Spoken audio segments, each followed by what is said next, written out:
Olá você, telespectadora. Olá você, telespectador da TV Cultura. A partir de agora você acompanha a edição desta segunda-feira do Opinião Litoral.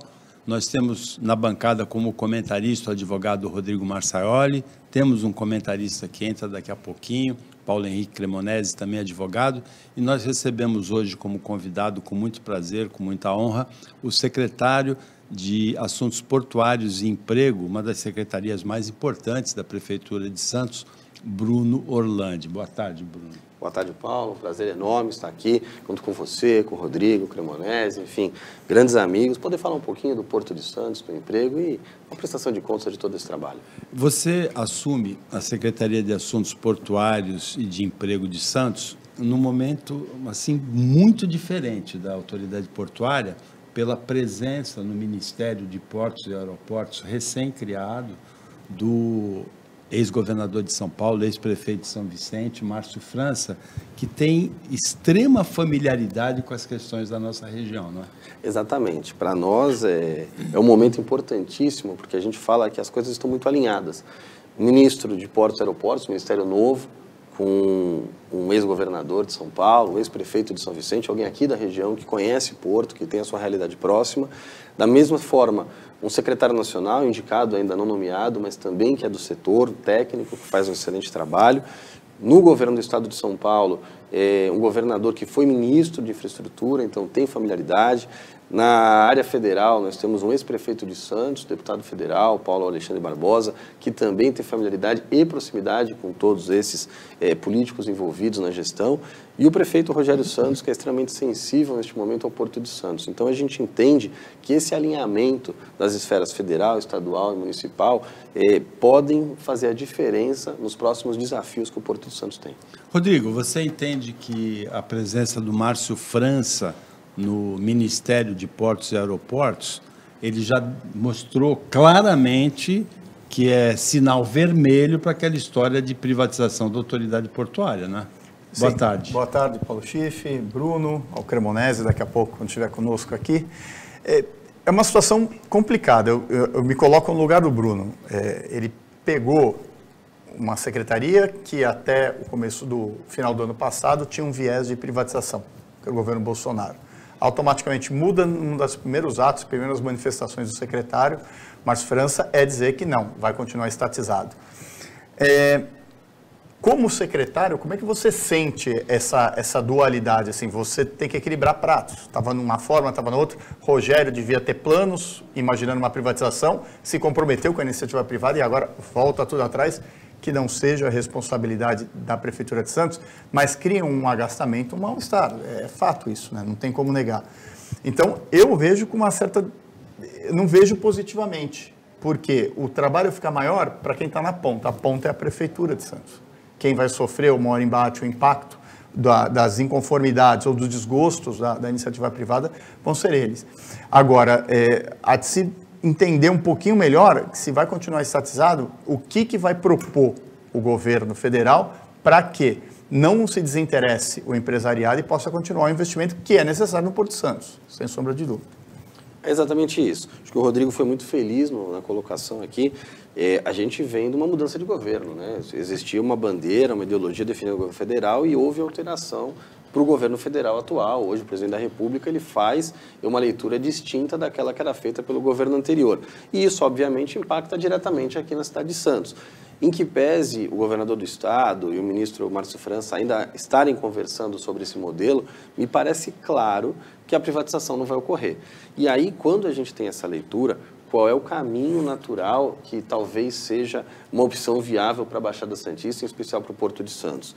A concessão do canal aquaviário e a concessão da parte terrestre. Por quê?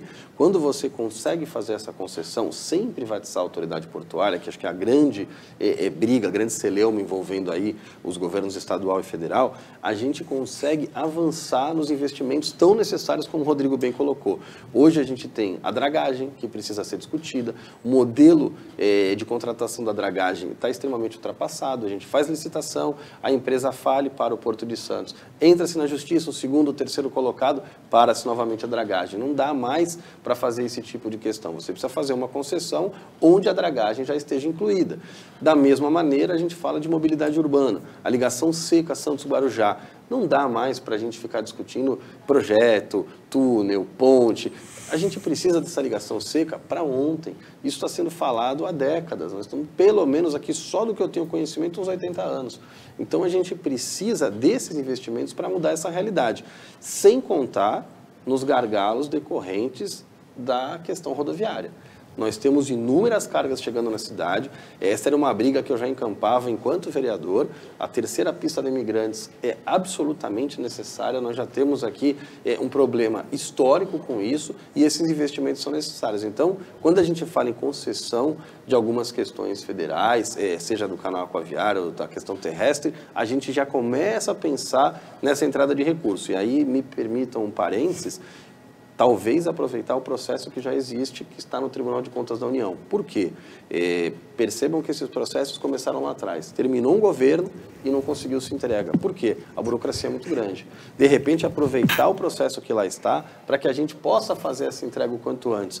Não dá mais para a gente falar, vamos esperar 4 anos para entregar depois de um processo novo, não. Tem que aproveitar as coisas que já existam para que a gente possa entregar para a população o quanto antes. Esses investimentos são absolutamente necessários. Agora, Rodrigo, nós ouvimos aqui, durante o governo Bolsonaro, aquele que era o secretário nacional de Portos, participou da opinião, o Diogo Piloni. Para nós, nunca ficou muito claro esse negócio de privatizar a autoridade portuária, porque a operação portuária já é privatizada. A concessão do canal, a concessão da parte terrestre, é lógico que pode ser privatizada. Agora, a autoridade portuária, que é uma questão de logística, uma questão importante para o país, a gente não vê a necessidade da privatização. O que foi colocado como uma cenoura, assim, na frente das cidades aqui da Baixada, foi o investimento na ligação seca, num túnel, né? Mas o ministro Márcio França já falou na construção desse túnel com recursos federais e com recursos do caixa da Codesp, da ex-Codesp, a atual Sim. autoridade portuária, o Santos Port Authority, em inglês, porque, inclusive, o Frederico Bussinger escreveu um artigo dizendo assim, tem dinheiro da autoridade portuária para a construção do túnel, né? É difícil a gente entender, Paulo, o que é o viés político da operação e o que é o fato do dia, o operacional, né? Quando você fala em privatização, maravilha, vamos privatizar.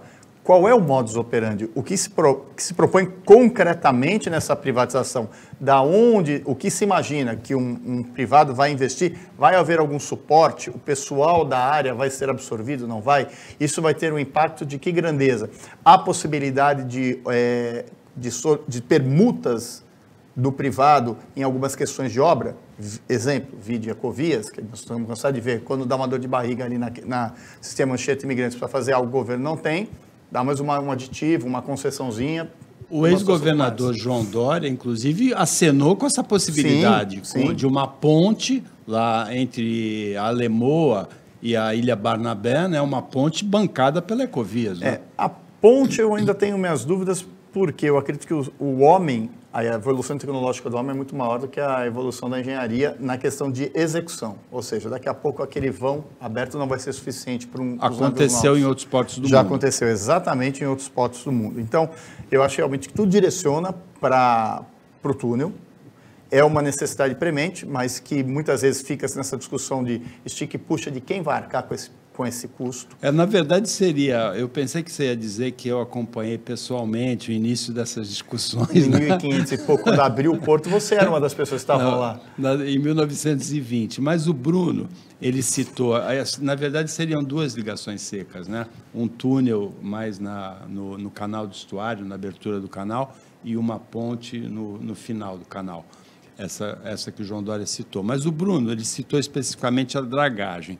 Você acredita que uma concessão do canal e uma concessão da parte terrestre também, principalmente por conta de avanço da ferrovia, né? Você acredita que a concessão do canal evitaria essas pendências judiciais que atravancam a dragagem? Inclusive, a gente tem o projeto de dragagem para 17 metros, né, de navios com até 17 metros de calado, profundidade do estuário e não de somente 15, né? Perfeito, Paulo. Hoje, na minha leitura, se a gente consegue colocar a dragagem dentro de um contrato, uma modelagem de concessão, se for o caso, da parte aquaviária, da parte marítima, a gente teria a possibilidade de imputar ao ente privado que for assumir essa concessão a obrigação de fazer a dragagem de manutenção e até de aprofundamento. Por quê? Hoje a dragagem ela está por volta de 15 metros, mas por conta do perfil aqui do nosso porto, do solo, embaixo do mar, a gente precisa de uma dragagem de manutenção. Só que os navios que crescem no mundo estão crescendo para cima e para baixo. A gente precisa aprofundar, inclusive a praticagem já se manifestou. Aqui o calado ideal é de 17 metros, faz um trabalho, inclusive, muito bem feito aqui, deixar um reconhecimento público à praticagem de Santos. Então, quando a gente fala que há necessidade de aprofundamento, é para que a gente possa continuar recebendo os navios estrangeiros, a carga, tudo aquilo que entra no nosso porto. E é importante dizer que quando a gente fala em entrar no Porto de Santos, é entrar no Brasil. É o principal porto do Hemisfério Sul. Então, a gente precisa, sim, fazer os investimentos necessários e a dragagem dentro de um modelo de concessão, ela evitaria o que acontece hoje. Vamos fazer uma licitação. Pô, a empresa que licitou faliu, começa uma licitação do zero. Se você faz uma contratação dentro de uma concessão, fica muito mais fácil que a iniciativa privada o faça fora dos modelos burocráticos que a legislação coloca ao poder público. E, por outro lado, pô, a empresa faliu, o segundo colocado não ficou satisfeito. Dentro da iniciativa privada é muito mais fácil de fazer essa contratação e superar esses desafios. No modelo atual, a gente passa de sabor, seja na dragagem, seja inclusive na manutenção de vias como a perimetral. Que é um outro ponto que foi especificado como prioridade pelo governo federal, pelo ministro Márcio França, né? A manutenção das perimetrais. Né? Exatamente, a gente tem um problema sério. Eu canso de receber reclamação, olha, a perimetral tem buraco. Até eu reclamo como ciclista, reclamo da ciclovia lá no... Paulo, se você pegar o histórico, né? Eu tenho 3 requerimentos enquanto vereador reclamando da perimetral. Semana posterior a que eu assumi a secretaria, o prefeito me ligou e falou, oficia a autoridade pública, tem buraco na perimetral. E a gente tem feito isso, mas de fato a competência de toda essa questão de asfaltamento da perimetral, seja o asfaltamento natural, seja o eventual tapa-buraco, é competência da SPA, que faz um belo trabalho, mas fica amarrado nessas questões burocráticas de contratação de empresa que fale, segundo colocado que entra na justiça e trava o certame licitatório. Então, quando a gente fala em concessão e colocar dentro disso estrutura viária, coloca dentro disso dragagem de manutenção e aprofundamento, fica muito mais fácil para a entidade privada manter essa estrutura e fazer os investimentos necessários. Agora, Rodrigo, a Renata Reis, que é a procuradora-geral do município de Santos, ela falou aqui que a Prefeitura de Santos ficou sabendo pelo jornal, pela imprensa, que tinha esse projeto de privatização da autoridade portuária, né? Para você ver como o canal de comunicação que deveria ser aberto para facilitar justamente a troca de ideias, ele não é. Existe um componente aí, Bruno, que é a questão geográfica, né? Santos tem um estrangulamento geográfico na parte do costado. Imagina um navio descarrega, nós já temos uma área curta, porque nós temos uma cidade por trás, né? O que me leva sempre a uma reflexão que um conhecido nosso, o Elber Justo, presidente da MC, faz. Santos é uma cidade com um porto ou um porto com uma cidade? É uma reflexão que tem que ser feita, porque se já não tem área geográfica para desenvolver a atividade com todo o potencial que teria dos navios que aportam aqui, como a cidade vai se portar? Será que a autoridade portuária tem condição de atender isso com essa morosidade? Porque a economia mundial gira em uma velocidade muito superior do que a entidade estatal hoje está acostumada. Agora, Rodrigo, eu tenho uma pergunta para você. A gente vai para o intervalo. Na volta, a gente vai ter a presença da grande estrela do nosso time de comentaristas? Ah, com certeza. Vai ser a apoteose, né? Do carnaval vai ser a entrada do Dr. Paulo Cremonese aqui nos estúdios. Então, depois do intervalo, a gente continua e agora com a presença do Paulo Henrique Cremonese. A gente volta já já.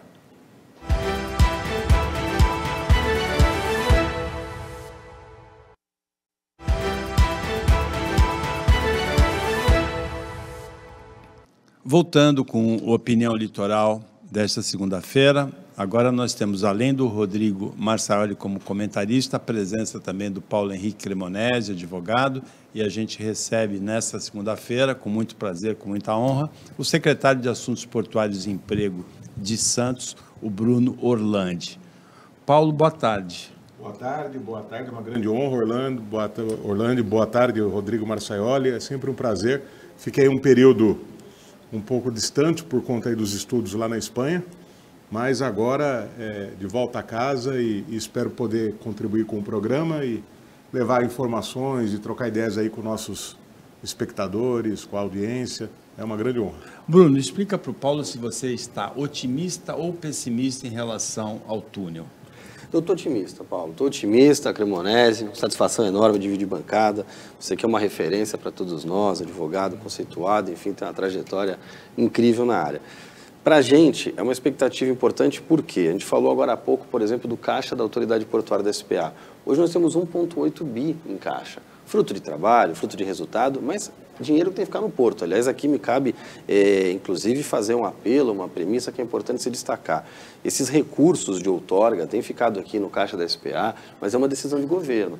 É importante que o governo federal, os deputados que lá estão, possam fazer um trabalho para que essa outorga fique no Porto de Santos, mas fique por conta de lei, para que seja uma definição de política de Estado e não de política de governo que possa ser alterado com quem sente lá. Então é importante fazer esse parênteses. Mas eu acho que a gente caminha bem. Primeiro porque o Márcio França, atual ministro, é da região, já se comprometeu, esteve aqui, falou que é prioridade para ele fazer essa ligação seca, fazer o túnel. E o Tarcísio, que foi ministro, hoje governador do Estado de São Paulo, também no mesmo sentido, esteve aqui, falou da importância e quer fazer. Então me parece que há um alinhamento sobre a importância da colocação, da construção desse túnel, fazendo a ligação seca entre Santos e Guarujá. Então a gente está muito otimista por conta de todo esse alinhamento e pela necessidade. Eu acho que a mobilidade urbana na cidade precisa desse túnel há décadas. Me parece que o momento adequado para que a gente possa avançar. Os números falam isso, os valores envolvidos são significativos sim, mas perto do orçamento do governo federal e do governo estadual são absolutamente tranquilos de ser feitos, são investimentos possíveis. Há previsão para que isso possa avançar, tanto de um quanto o outro, e a Prefeitura de Santos tem todo o interesse que a gente possa avançar nesse sentido. Agora, veja, em 2019, o Rodrigo deve lembrar bem, o início do Jornal da Manhã, na Jovem Pan, início do governo João Dória, o governador se comprometeu na segunda edição do jornal com essa ligação seca. Verdade. Depois ele até viabilizou com a Ecovias, houve uma pendência política com o governo federal, houve a pandemia e não teve ligação seca.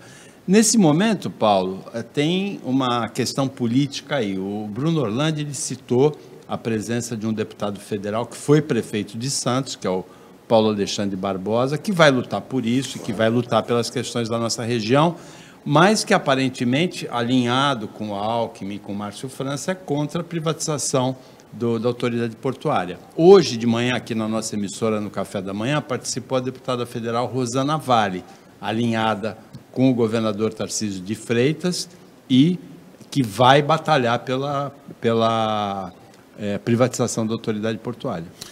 Olha só. Tem uma questão política aí que já desenha a disputa da Prefeitura de Santos daqui a 2 anos. Boa tarde a todos novamente. Eu não ouso comentar sobre a política local, porque eu não me sinto qualificado. Agradeço a presença do secretário. É importantíssimo, Paulo, parabéns, porque a nossa cidade, e eu falo com imparcialidade, porque eu trabalho com o setor, com advogado para o mercado segurador, então vem por arrastamento o trabalho. Então, eu falo com imparcialidade e vocês vão entender pelas duas coisas. Primeiro, porque eu sou palmeirense. Segundo, porque eu não trabalho diretamente com o Porto. E eu posso falar, os 2 grandes tesouros da nossa cidade são o Porto e o Santos Futebol Clube. Mais até do que o turismo. E, por favor, quem trabalha com o setor turismo, não fique bravo. O turismo é importantíssimo. Mas ele também vem na esteira da nossa maior riqueza, que é o Porto.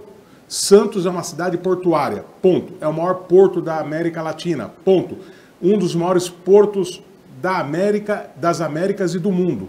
Então, não tem o que discutir. Toda a prioridade tem que ser para o Porto e, do ponto de vista do lúdico, do esporte, que é um fator gerador de riqueza, o Santos Futebol Clube. Claro, é uma cidade histórica, José Bonifácio, mas os nossos 2 grandes tesouros são esses.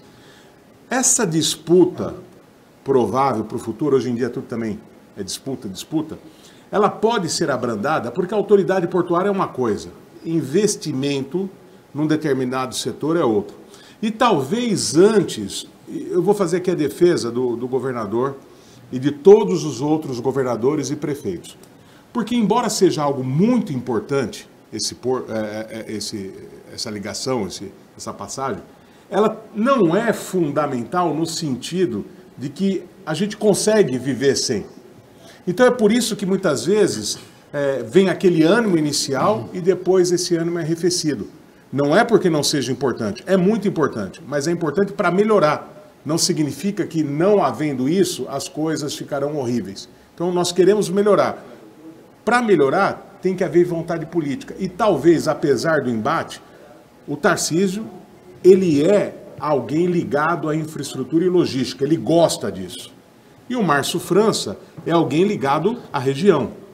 Os dois querem ser os pais disso.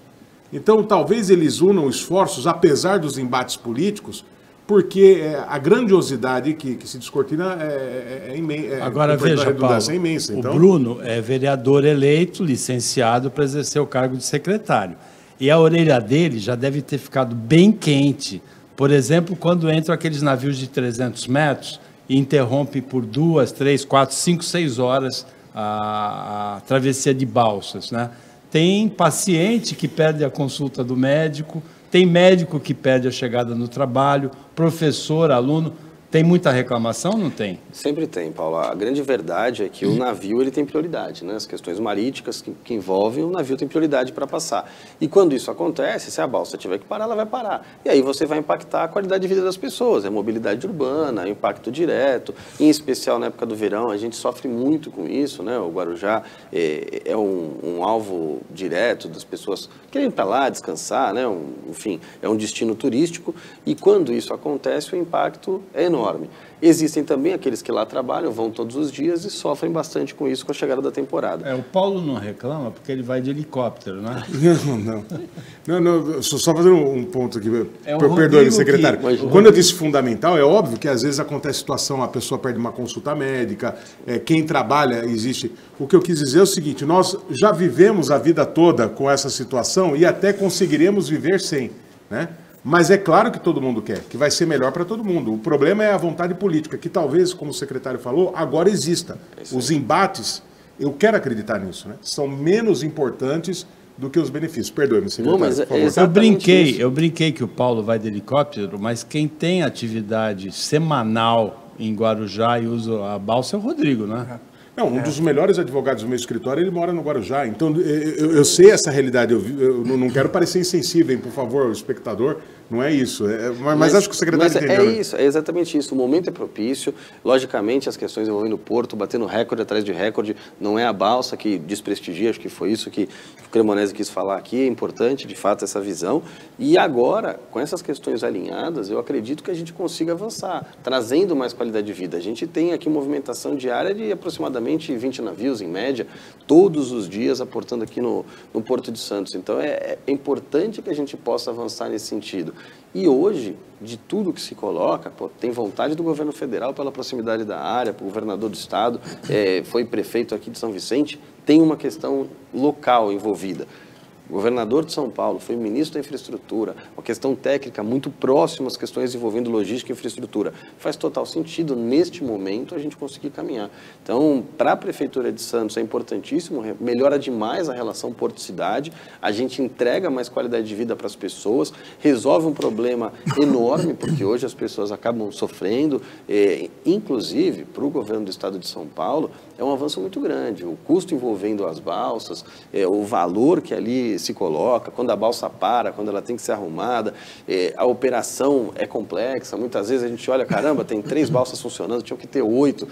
Entra em contato com São Paulo, como é que funciona isso? O tempo de conserto de uma balsa quando quebra, um navio que bate numa balsa eventualmente, pode acontecer. Tem acontecido. Exato, e me parece que o último, tive na praticagem recente, aquele acidente que aconteceu não tinha como ser evitado. As condições de maré, de ventos, tal, com toda a técnica envolvida, eles replicaram isso em inúmeros simuladores e acaba dando acidente. Mas conseguiram diminuir o impacto, conseguiram minimizar o problema envolvido. Então, esse tipo de questão com a colocação de um túnel, com a construção dessa ligação seca por túnel, vai resolver muito o problema aqui da nossa cidade. Bom, nós concentramos até agora, nessa edição, os assuntos na área portuária. Mas a gente vai, se o Bruno Orlandi, que acompanha tudo o que acontece na Baixada, se quiser se manifestar também, mas o Rodrigo e o Paulo Cremonese vão comentar agora a assinatura da renovação do contrato do Hospital Municipal de Cubatão, não a renovação porque não aconteceu. Rodrigo, a contratação emergencial que a gente previu aqui na opinião, né? Nós estamos com um momento mãe de Ná, né, Paulo? Porque a gente conseguiu prever isso em novembro, quando você deu a notícia que ia terminar o contrato regular da OS em Cubatão, e eu só peguei para você e falei assim, ó, duvido que não vai ter um aditamento, vai alegar caráter emergencial e vão aditar o contrato aí para fazer um balão aí durante um determinado tempo. Favas contadas, né? Acabou de acontecer, a Fundação São Francisco Xavier, que vinha fazendo um bom serviço, tinha uma boa referência, uma boa aceitação da população, entregou, deveria fazer uma transição que também não foi feita, e agora a tapa-buracos aí para quebrar, fazer um paliativo, colocaram um aditamento que, infelizmente, como a gente já comentou hoje na manhã no Jornal da Jovem Pan, os aditamentos, eles, infelizmente, para quem leva a gestão pública, só num caso de extrema necessidade, não é muito bem visto pelo princípio de transparência, boa gestão, governança, nada disso. O administrador público teve tempo, pelo menos 4 meses para se organizar, quiçá 6, se você notar que em setembro já havia a manifestação da São Francisco Xavier de que não continuaria. E nada foi feito, né? Foi de maneirazinha, a gente acha até às vezes proposital, forçar um aditamento dessa forma. Azar, porque a OS nova que assume, eu não tenho referência, eu não conheço, ela é nova, acho que também ninguém aqui nunca tinha ouvido falar. E não sei se vem com o mesmo gabarito, se vai vir com a mesma pegada e conseguindo, por ser um contrato emergencial, manter o mesmo nível de pessoal e de atendimento que vinha tendo o Hospital de Cubatão. São coisas que aí acabam impactando bastante aí na população, na qualidade de vida, como o Bruno bem tocou aí com relação ao porto. Cremonese, a OS que assume a partir de 1º de março é a Sociedade Brasileira Caminho de Damasco, e ela assume não só o hospital, mas também o Centro de Alta Complexidade em Saúde de Cubatão. Desejar toda a sorte para a OS. Existem aqueles que gostam desse modelo, existem os que não gostam. Eu, particularmente, acredito que seja um bom modelo, um modelo capaz de gerar boas coisas para a população.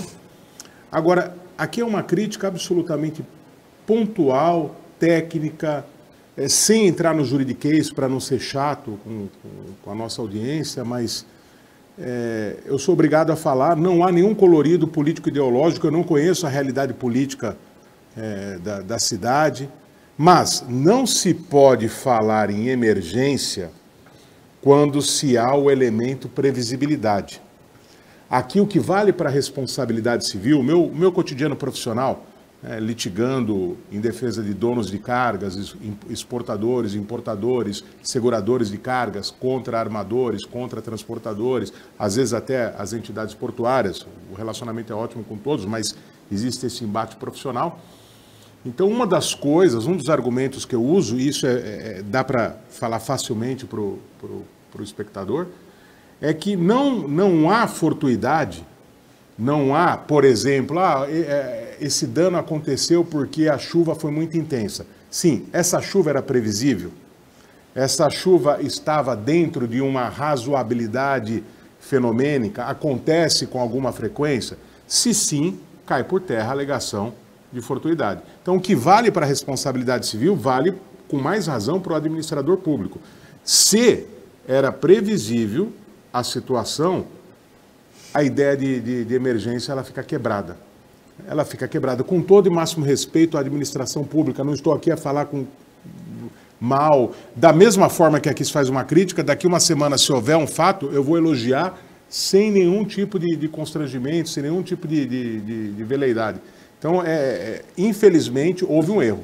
Pode-se questionar pelo princípio da eficiência e se o Ministério Público ou se os parlamentares da cidade, se a classe política quiser efetivamente bater de frente com isso, há argumentos para tanto. Não estou a dizer que que foi desonesto, não estou a sugerir absolutamente nada. Só que não se pode dar o selo de emergência e se beneficiar da legislação que permite isso se houve uma falha no que diz respeito à condução do processo. É uma visão, o direito é dialético por excelência, pode ser que eu esteja certo ou errado, mas eu falo aqui em boa fé para todos. A Sociedade de São Francisco Xavier, a Fundação São Francisco Xavier, avisou no dia 7 de outubro que não renovaria o contrato. Então, muito bem colocado pelo Paulo Cremonesi, se há previsibilidade, não há que se falar em emergência, não se justifica o contrato emergencial. O Bruno Orlandi, como vereador, acompanha algumas OS de Santos. Algumas OS prestaram bons trabalhos, como a do Hospital Alemão Oswaldo Cruz, né, a sociedade que toca. Outras nem tão bons trabalhos, né? Inclusive, houve troca de OS aqui em Santos, né? Exatamente, Paulo. E, de fato, tem que ser assim. Para mim, o modelo de OS é muito bom. Você consegue fazer a contratação de forma rápida, seja na contratação, compra de insumos, seja eventualmente em pessoal. Você tem uma facilidade maior e é para isso que as organizações sociais vieram. É esse o grande diferencial que torna a OS tão atrativa. Mas, se não funcionar bem, tem que ser trocada. A gente pega hoje o Hospital dos Estivadores, que lá, sim, essa Fundação Oswaldo Cruz faz um excelente trabalho. Os números são incríveis, é um hospital com uma referência na Baixada Santista, o número de nascidos vivos, é uma maternidade por excelência, as entregas que o poder público tem, em especial aqui a Prefeitura de Santos, nesse contexto, é fenomenal. Os números que são colocados depois dessa entrada são grandiosos e entregam de fato qualidade. Agora, quando você tem uma OS que está dando problema, uma OS que não entrega aquilo que ela é contratada, ela tem que ser trocada. A gente não pode ficar com dedos, com milímetros, a entrega para o poder público, tem que ter eficiência, tem que ter qualidade, tem que ter transparência. É isso que se espera e é para isso que se trabalha. Opinião Litoral para o intervalo, é rapidinho, fica com a gente.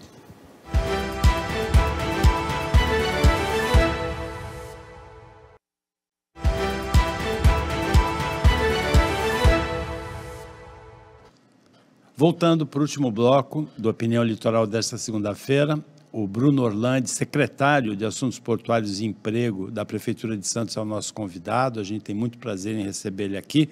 E o Paulo Henrique Cremonesi e o Rodrigo Marçaioli participam como comentaristas. Rodrigo, o que você queria perguntar para o Bruno Orlandi? Nunca teve coragem, hein? A coragem de perguntar tudo para ele pela amizade que a gente tem. Mas eu queria saber a impressão pessoal dele nessa nova realidade. Qual foi o seu maior desafio? Como é que é estar do lado legislativo e para o executivo? Você consegue vivenciar esse choque? Porque você muitas vezes quer ter a mobilidade no executivo de realizar, outras vezes você fica um pouco engessado porque tem uma questão formal de passar pelo legislativo. Como é que é a experiência do Bruno? Fala isso aqui um pouquinho para a gente. Tem aquela história que no legislativo você é o estilingue, né, a pedra, e depois você vira a vidraça no vácuo aí do que o Rodrigo falou, é a mesma pergunta, só que com outras palavras. Porque eu gosto de política, nunca me aventurei nem nada, mas gosto. Eu penso que é menos difícil ser um legislador, ser um parlamentar, seja vereador, deputado estadual, deputado federal, senador. Então, senador é um cargo pomposo. E aí eu vejo muita gente, e gente bem intencionada. No caso dele, não há nenhum escândalo envolvendo a atual prefeitura, as pessoas, os protagonistas da política. O Santos está num bom momento. Os protagonistas da política atual, os legisladores, são bons.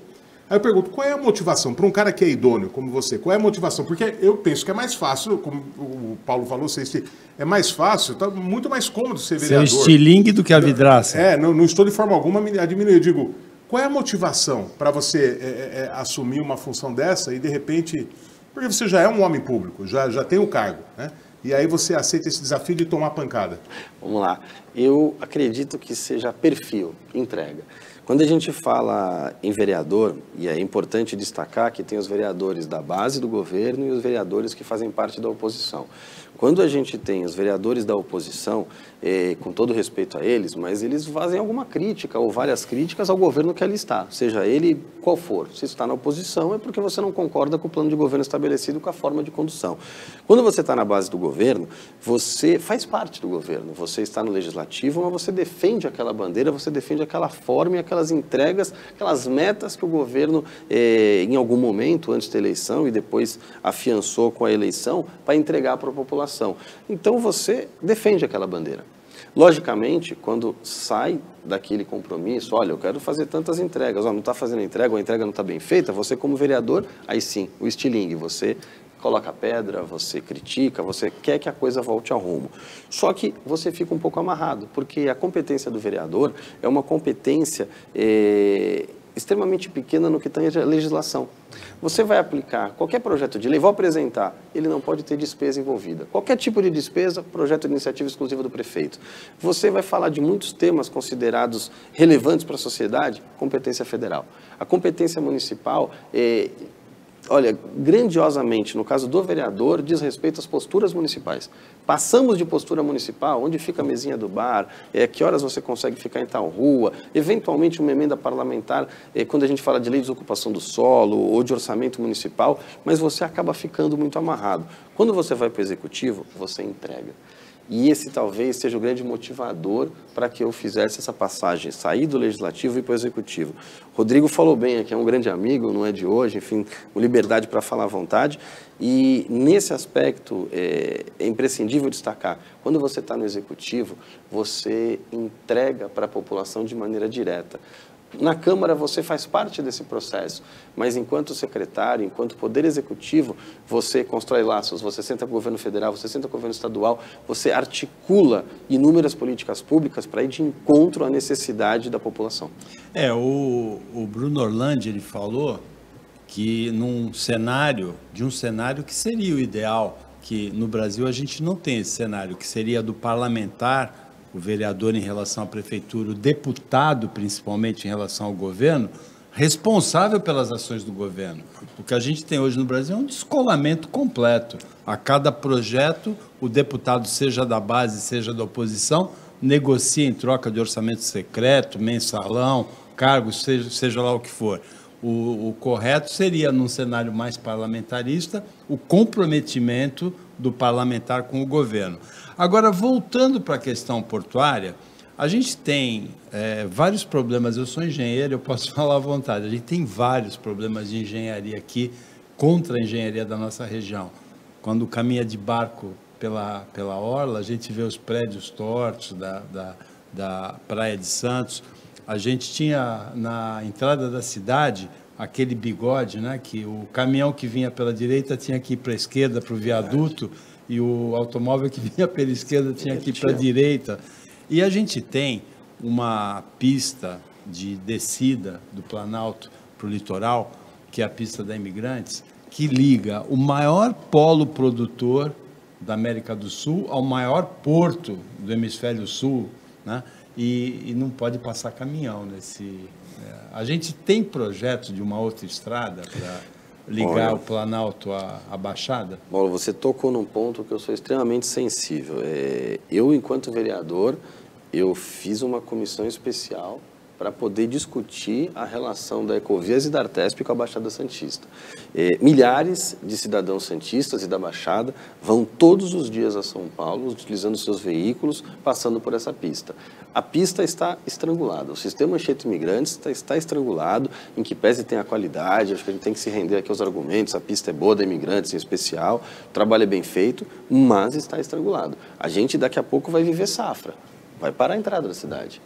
Mas a gente trabalha, a gente fala, a gente organiza, mas a verdade é essa, o acesso rodoviário na cidade de Santos tem que ser melhorado. Competência do governo estadual. Tem que ter investimento. A terceira pista da Imigrantes, não é que ela tem que ser feita, ela já está atrasada. O governo estadual tem que ser sensível ao tema e aqui construir a terceira pista da Imigrantes para que a gente possa ter uma entrada diferenciada. Isso não significa que não tem que ter investimento ferroviário, tem que ter sim cada vez mais. A ferrovia interna do Porto agora avançou muito com a FIPS, esse consórcio envolvendo 3 grandes empresas do setor para que a gente possa ter os investimentos necessários, fazer a pera ferroviária, enfim, tudo isso tem que ser colocado. Os investimentos no Brasil como um todo na linha ferroviária são importantíssimos porque me parece que para cada trem você tira 4 caminhões da pista, enfim, você tem esse tipo de cálculo que é feito, mas a grande verdade é que 90% ainda do frete no Brasil, da logística, envolve a rodovia. E quando você tem isso no maior porto do hemisfério sul, você tem que melhorar o acesso.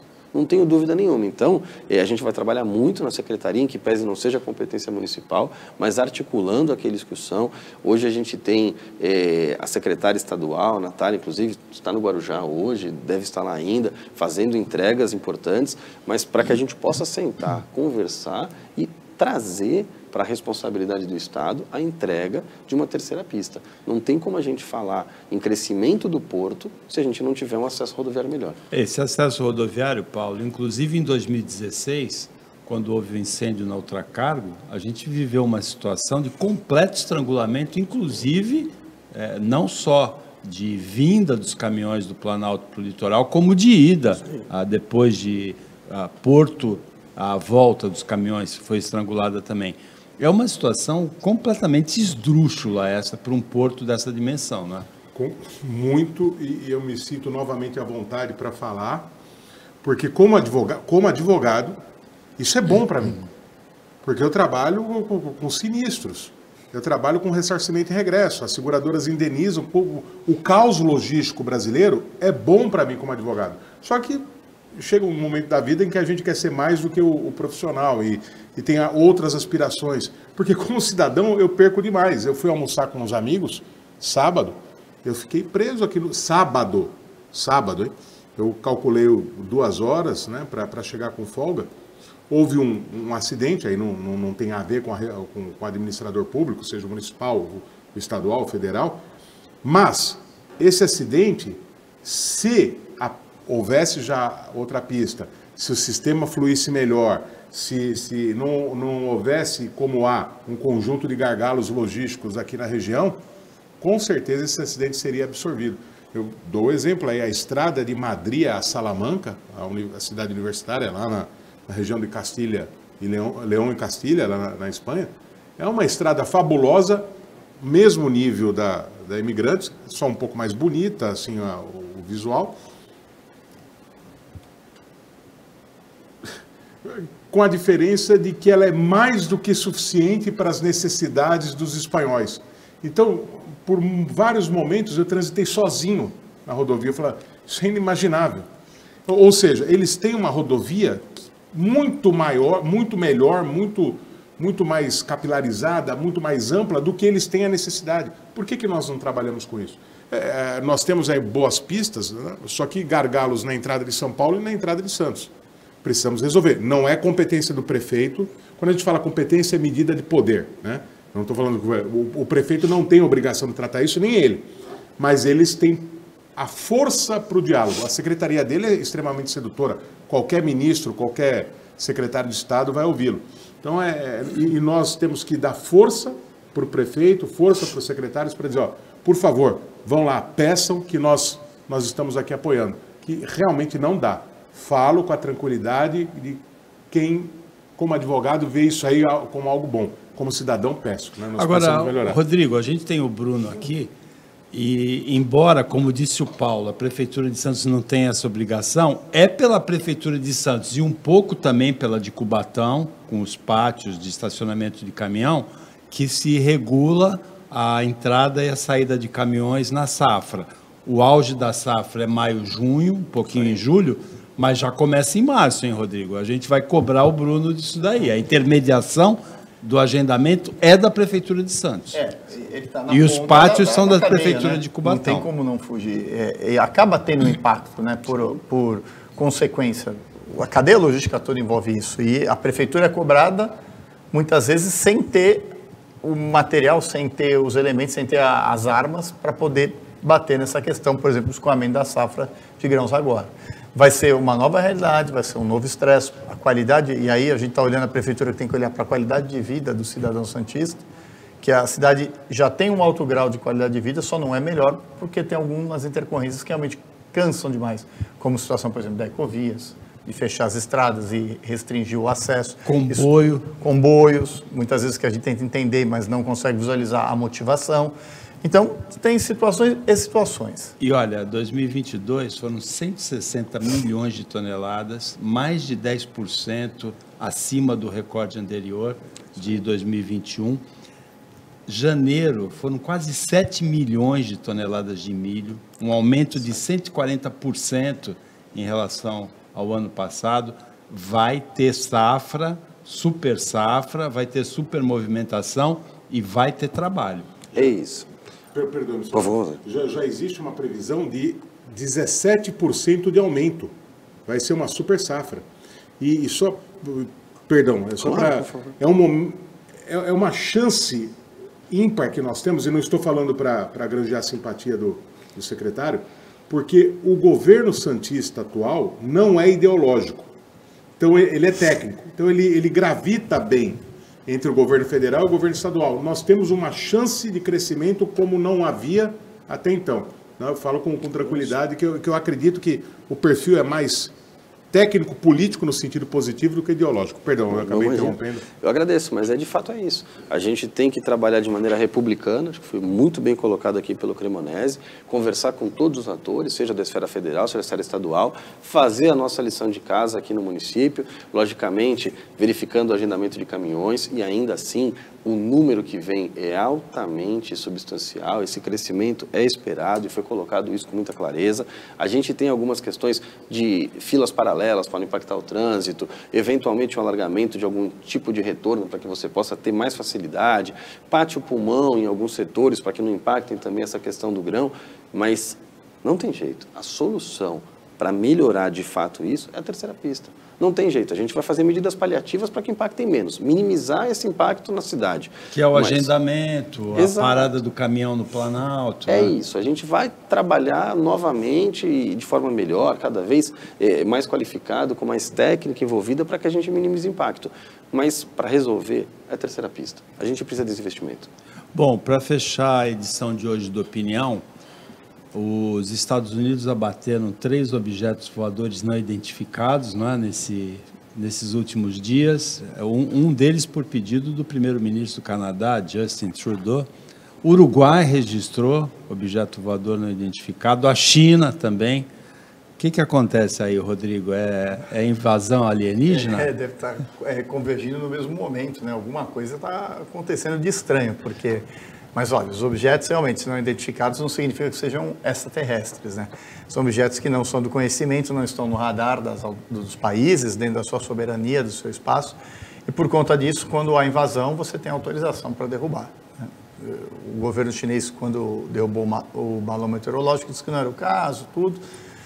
Mas o rescaldo do acidente, do abatimento, revela coisas um pouco mais diferentes, né? Tem uma foto de um raio sobre o Cristo Redentor, impressionante, no Rio de Janeiro. Tem um asteroide que criou um clarão no céu da França e da Inglaterra nessa madrugada. O Paulo nem dormiu direito, não foi? Não, eu tenho convicção que é um plano da CBF para prejudicar o Palmeiras. Eu tenho essa convicção que é tudo feito para prejudicar o Palmeiras, contra tudo e contra todos. Mas brincadeiras à parte, para quem está preocupado com uma eventual invasão de extraterrestres, vamos pensar o seguinte: se a Força Aérea Americana abateu 4 objetos voadores não identificados, que não significa, a expressão não significa de forma alguma que seja extraterrestre, é só não identificado. Pode ser algo novo aí dos russos, dos chineses, né, no embate aí com os Estados Unidos. Mas se eles abateram 4, esses ETs, se forem ETs, não são tão poderosos assim, né? Então, nós não precisamos ficar preocupados, porque abater um, vai lá. Às vezes o piloto do outro mundo não estava num dia feliz, houve um problema no equipamento, mas se abateram 4, nós estamos em vantagem, né? Então, temos como nos defender. Chegamos ao final da opinião. Para você, telespectadora, para você, telespectador, uma ótima semana. Agradecimentos ao Bruno Orlandi, ao Rodrigo Marçaioli, ao Paulo Henrique Cremonese e também a equipe técnica de jornalismo do Sistema Costa Norte. Até amanhã.